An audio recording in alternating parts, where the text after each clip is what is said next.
Woeful and pathetic are the two words to describe the West Indies' humiliating performances during its five-match T20 series against Australia, which concluded on Monday. Just like with the Test series against Australia, the Aussies swept the men in maroon 5-0 in the T20s after sweeping them 3-0 in the Test matches, becoming the second full member nation after New Zealand to lose a five-match bilateral T20 series 5-0, which was against India in 2020. I'm talking about the West Indies because they became the second team after New Zealand to be swept 5-0. Australia and India are the only two teams that have swept teams 5-0 in a full member bilateral series. Now, let me tell you all something. There has not been any brilliances from any of the players except for a few of them. Only the openers, Captain Shea Hope, who scored his maiden T20 century, and Brandon King scoring a half century in one of the games. They were the only two, along with Shemron Heckmeyer, that got runs out of the West Indian batters.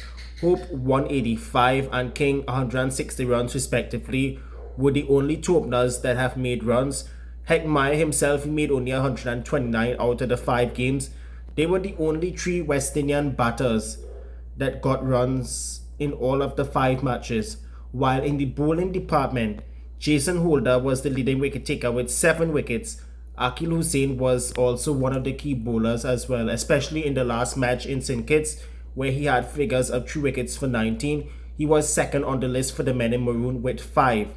But the real breakout star in the series for the men in maroon has to be Jedediah Blades. The Bajan left-arm fast bowler was the find for the West Indies in his debut series. In the penultimate game, he made his debut where he had figures of 3 wickets for 29 on debut. And one thing I must add, coming back to Akil Hussain though, he along with the 2 other spinners in Godakesh Moti and Roston Chase were very expensive, and I wasn't surprised by how both of them were dropped after the 3rd and 4th T20 International of the series respectively. Now one thing is for sure, and I'm going to be very honest with you all, in all of the 5 games that was played between West Indies and Australia in the T20s, it was all played on flat tracks compared to the Test matches, which was all played on fast bowling friendly pitches. So very interestingly, since Shea Hope took over as T20 skipper following the controversial unexpected sacking of Rothman Powell and now the retirements of Nicholas Puran and Andre Russell, West Indies haven't won a single T20 game with the exception of the T20 International in Ireland. So the question must be asked, who is responsible for these irresponsible changes in the West Indies cricket team, and why did the rebuild for the T20 started post T20? I must retract the question and start over.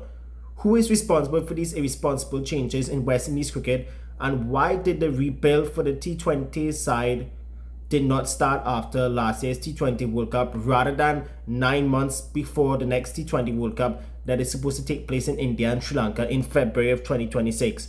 Now, under Powell's captaincy, West Indies had started back to climb up the T20 rankings from 9th to 3rd with series wins against South Africa 3 times, twice in the Caribbean and once in South Africa.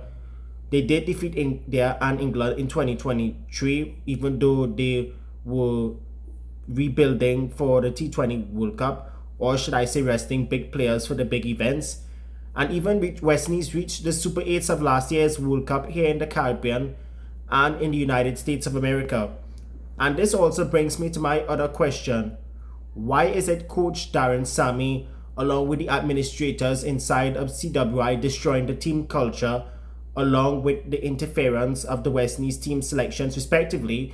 And why aren't players who haven't performed well on the domestic scene not getting chances in the international team when mediocrity players are still inside the side and there's always bad eggs inside the team that are still stuttering?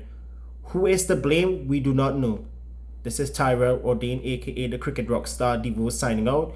Be good, be cool, stay frosty, and we'll continue.